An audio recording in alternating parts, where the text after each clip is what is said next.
Welcome to week 9 video, how to deal with social cues.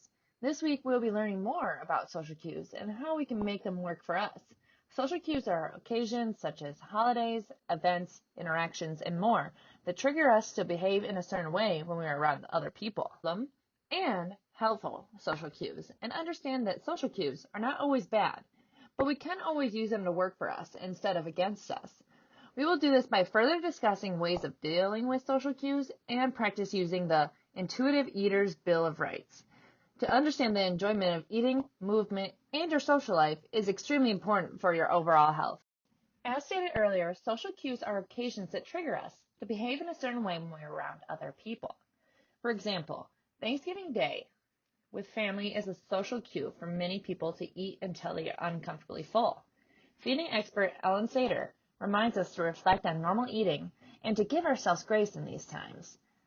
Is normal eating leaving some cookies on the plate because you know that you can have some again tomorrow? Or is it eating more now because they taste so wonderful? Normal eating is overeating at times, feeling stuffed and uncomfortable. And it can be undereating at times and wishing you had more. Normal eating is trusting your body to make up for the mistakes in eating. Normal eating takes up some of your time and attention, but keeps its place as only one important area of your life. Our responses to social cues are usually habits we have formed over a long time. Usually those habits are hard to change. However, this program will show you how to do so. The best way to overcome social cues is to stay away from them. However, we obviously do not expect you to avoid family events like holidays, weddings, and parties. That is just not real life. In such cases, we can try changing the cue or responding differently to it. Also, not all social cues are problems. Some social cues help us live healthier and happier lives. Even during the holidays, we can use all of our mindful eating skills to enjoy our time with family and friends and thoroughly enjoy and appreciate our meals and snacks. At the beginning of the program, there was a question, are you comfortable with your enjoyment of food and eating? A primary goal of this program is to find joy from eating again and understand the power food gives us. Although sometimes social cues may influence us at times with our food choices, it does not need to be seen negatively.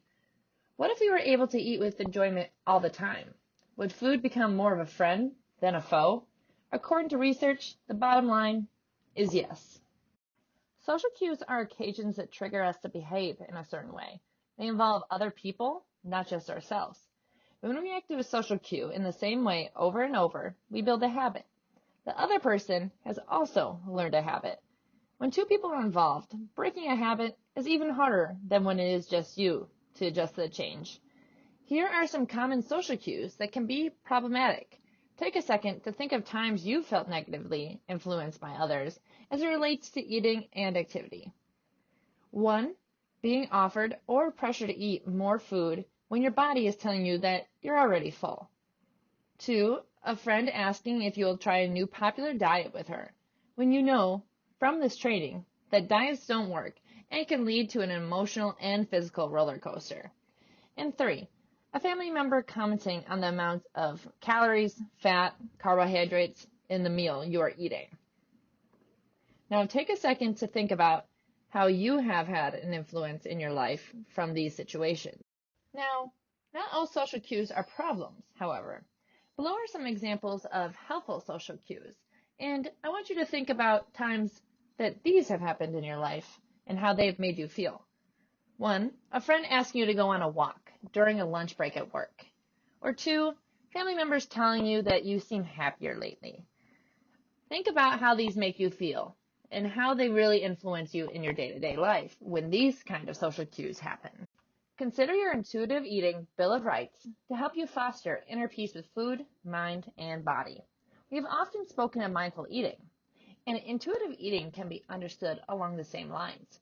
While mindful eating is a process of paying attention on purpose to your actual eating experience without judgment, intuitive eating is a more broader way of thinking. Intuitive eating includes physical activity for the sake of feeling good, rejecting the diet mentality, using nutrition information without judgment, and respecting your body, regardless of how you feel about its shape. Know if you hear the word intuitive, it means with complete awareness. Both mindful eating and intuitive eating offer gentle grace to your relationship with food and fitness. The Intuitive Bill of Rights includes these different statements. Think about which one of these really stands out to you and resonates with you. 1. You have a right to savor your meal without judgment and without discussion of calories eaten or the amount of exercise needed to burn off said calories. 2.